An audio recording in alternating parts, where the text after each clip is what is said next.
Sitharaman serial ஜனவரி 8 நாளைக்கான எபிசோடில் என்ன நடக்கலாம் அப்படிங்கிறத ரிவ்யூவாக பார்க்கலாங்க. சீதா கல்பனாவை வெளியே பிடிச்சி தள்ளிடுறாங்க. அதுக்கப்புறம் கல்பனா செம்ம கோத்தில் அப்படியே சீதாவை முறைச்சி பார்க்குறாங்க. அதுக்கப்புறம் அங்கேருந்து கிளம்புறாங்க. கரெக்டாக சுபாஷ் வீட்டுக்கு வராங்க. கல்பனா போகிறதையும் நோட் பண்ணுறாங்க.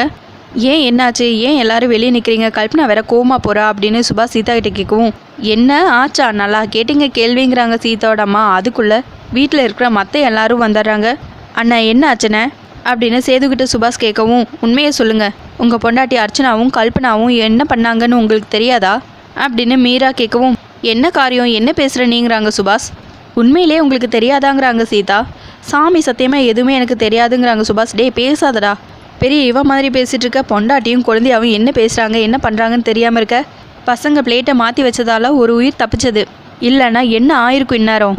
சீதா வயிற்றில் இருக்கிற குழந்தை வேற யாரோ கிடையாதுடா, நம்ம வீட்டு வாரிசு ராமோட குழந்தை. இதை செய்ய எப்படி அவங்களுக்கு மனசு வந்துச்சு, எவ்வளோ கேவலமான வேலைடா அப்படின்னு சேது கேட்க, எனக்கு ஒரு டவுட்டு, கல்பனாவே வெளியே அனுப்பிச்சாச்சு, ஆனால் கல்பனா மட்டும்தான் இப்படி ஒரு காரியத்தை பண்ணாங்களா, இல்லை இந்த குடும்பத்தில் இருக்கிற வேற யாராவது உத்தரவு போட்டாங்களா, எனக்கு இதில் மெயின் சுவிட்ச் யாருன்னு தெரியணும், அப்போ தான் இந்த மாதிரி அசிங்கம் இன்னொரு முறை நடக்காது அப்படின்னு சத்யன் சொல்லவும், எனக்கும் அந்த டவுட் இருக்க தான் செய்யுது அப்படின்னு மீரா சொல்ல, டவுட்டே இல்லை, அதுதான் உண்மை, கல்பனா மட்டும் பண்ணியிருக்க வாய்ப்பே இல்லை, ஏன்னா இந்த குடும்பத்து வாரிசு அளிக்கிறதுல கல்பனாவுக்கு எந்த லாபமும் இல்லை அப்படின்னு துரை சொல்லவும், நீங்களாம் பேசுகிறது பார்த்தா எனக்கு ரொம்பவே பயமாக இருக்குது, சீதாவை இங்கே விட்டுட்டு போக முடியாது, அது என்றைக்கு இருந்தாலும் ஆபத்து தான் அப்படின்னு சீதாவோட அம்மா சொல்ல, சரி ஹோட்டலுக்கு சாப்பிட கூப்பிட்டது யாரு, சீதாவோட வயிற்றில் இருக்கிற கருவை கலைக்கிறதுக்காக தான் பிளான் பண்ணி ஹோட்டலுக்கு கூட்டிகிட்டு போனாங்களா, இல்லை ஹோட்டலுக்கு போகிறோன்னு தெரிஞ்சு பிளான் பண்ணாங்களா, என்ன ஏதுன்னு எனக்கு இப்போ தெரிஞ்சாகணுங்கிறாங்க சத்யன்.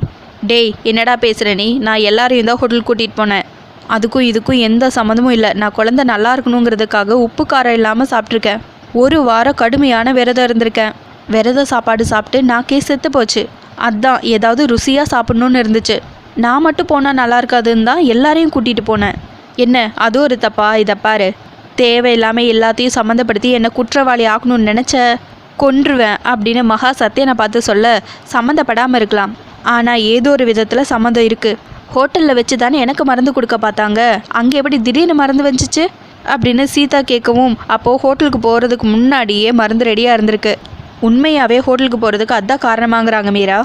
மீரா இதுதான் உனக்கு லிமிட், இதுக்கு மேலே பேசினேன் அதுக்கப்புறம் என்ன நடக்கும்னு எனக்கே தெரியாதுங்கிறாங்க மகா. ஹோட்டலில் என்ன நடக்க போகுதுங்கிறது உங்களுக்கே தெரியாதா, அப்போது உங்களுக்கு தெரியாமையே மறைச்சிருக்காங்க அப்படி தானே அப்படின்னு சத்யன் மகா கிட்டே கேட்கவும், இங்கே பாடுறா டேய், வயிற்றில் வளர்கிற குழந்தைக்கு மருந்து கொடுத்து அழிக்கணும்னு நினைக்கிற அளவுக்கு நான் ஒன்றும் கேவலமானவே இல்லை, பிடிக்கலனா நேருக்கு நேராக நின்று என்ன வேணாலும் செய்வேன், இல்லைன்னா கன் எடுத்து சுட்டுட்டு போயிட்டே இருப்பேன், அதுதான் இந்த மகாலட்சுமியோட குணம், அதை விட்டுட்டு மருந்து வச்சு கொள்கிற அளவுக்கு கோலையெல்லாம் கிடையாது, இந்த மாதிரி கேவலமான காரியமெல்லாம் எப்பவுமே மகா பண்ண மாட்டா, இந்த மகாலட்சுமிக்கு மறைஞ்சு நின்று தாக்குற பழக்கம் எப்பவுமே இல்லை, நேருக்கு நேராக நின்று நெஞ்சில் குறி வச்சு அடிக்கிறது தான் இந்த மகாலட்சுமி, பேசுகிறத பார்த்து பேசிடாங்கிறாங்க மகா. உண்மையிலேயே இந்த பிரச்சனைக்கெல்லாம் மூல காரணம் யாருங்கிறது முத்தாரம்மனுக்கு தெரியும், அவள் பார்த்துட்டு தான் இருக்காங்கிறாங்க சீதாடாமா. ஒரு விஷயம் மட்டும் நல்லாவே புரியுது, இதில் கல்பனா மட்டும் சம்மந்தப்படல, வேற யாரும் சம்மந்தப்பட்டிருக்காங்க, இப்போ சொல்கிறேன், பாஸ் குழந்தைக்கு மட்டும் ஏதாவது ஒன்றுனா நான் சும்மா விட மாட்டேன், போலீஸில் கம்ப்ளைண்ட் பண்ணி தூக்கி உள்ளே வைக்காமல் விட மாட்டேன், கண்டிப்பாக கம்ப்ளைண்ட் கொடுப்பேன், பாஸ் வரேன்னு சொன்னதுனால தான் இது வரைக்கும் நான் போலீஸ் ஸ்டேஷன் போகாமல் இருக்கேன், என்னோட குழந்தை தான் எனக்கு முக்கியம், அதுக்கப்புறம் தான் எல்லாமே அப்படின்னு சீதா சொல்லவும், சீதாக்கு ஒரு அண்ணனா நான் இருப்பேன், சீதாக்கோ இல்லை சீதாவோட குழந்தைக்கோ ஏதாவது ஒன்றுனா நான் பார்த்துட்டு சும்மா இருக்க மாட்டேன், களத்தில் இறங்கிடுவேன், யார் தப்பு பண்ணியிருந்தாலும் தூக்கி உள்ளே வச்சுட்டு தான் மற்ற வேலையை பார்ப்பேங்கிறாங்க சத்யன். எத்தனை தடவை சொன்னாலும் உனக்கு அறிவே இருக்காதா, எதுக்கு எங்கள் குடும்பத்து பிரச்சனையில் நீ தலையிடுற அப்படின்னு அர்ச்சனா சொல்ல, எனக்கு என்னமோ இதை நீங்கள் தான் பண்ணியிருப்பீங்கன்னு தோணுது, தகுந்த ஆதாரம் இல்லாதனால நான் உங்களை சும்மா விட்டுட்டு போகிறேங்கிறாங்க மீரா. அர்ச்சனாக்கா நீங்கள் தப்பு பண்ணியிருக்கீங்களா இல்லையாங்கிறதெல்லாம் எனக்கு தெரியாது, ஆனால் தப்பு பண்ணது உங்கள் தங்கச்சி, நீங்கள் பேசவே கூடாது, அதுக்கான தகுதியே உங்களுக்கு இல்லை, இதுக்கப்புறம் யாருமே இங்கே சத்தமாக பேசக்கூடாது, அப்படி பேசினா எனக்கு பிடிக்காது புரியுதாங்கிறாங்க மகா.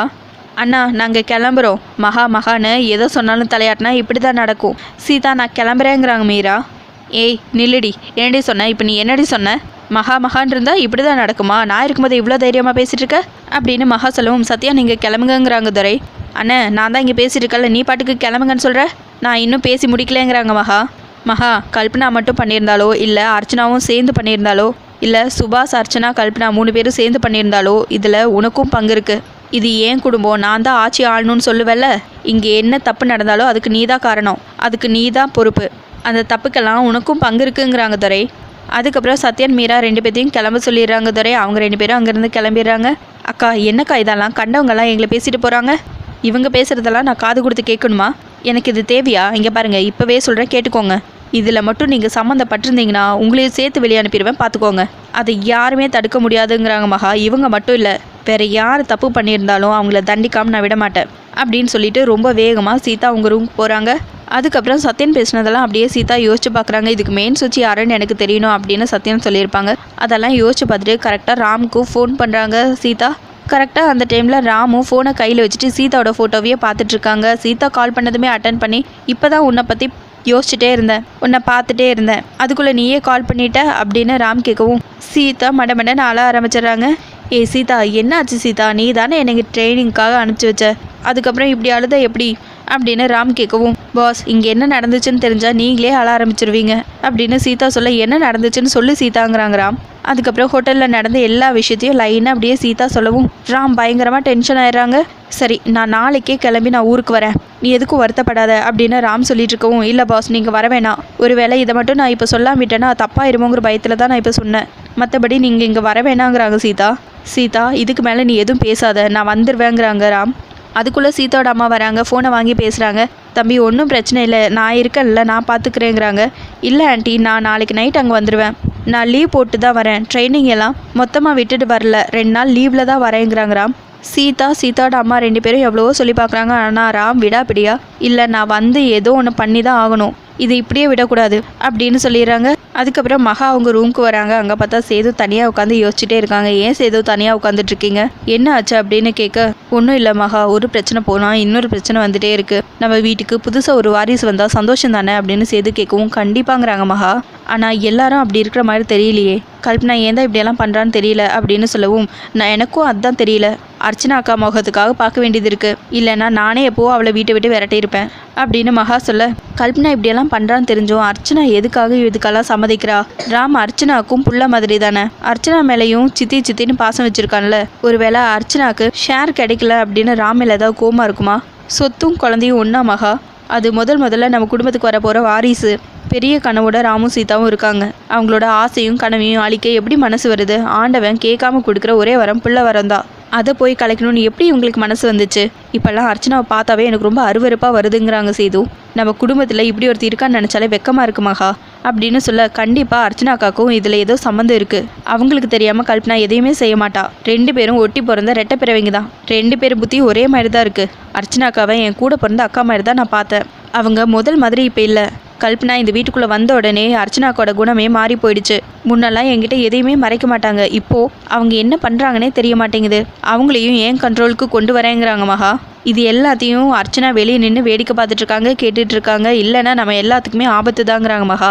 சரி சேது, நான் எல்லாத்தையும் பார்த்துக்கிறேன், நீங்கள் படுத்து தூங்குங்க அப்படின்னு மகா சொல்லிகிட்ருக்க, நீ பண்ண தப்பை விடவா நான் இப்போ பண்ணிட்டேன், நீ இப்போ நல்ல மாதிரி நடிக்கிறது கூட வேஷம்தான், என்ன நீ இந்த வீட்டை விட்டு அனுப்ப நினச்சா நான் அவ்வளோ சீக்கிரம் போயிடுவேனா?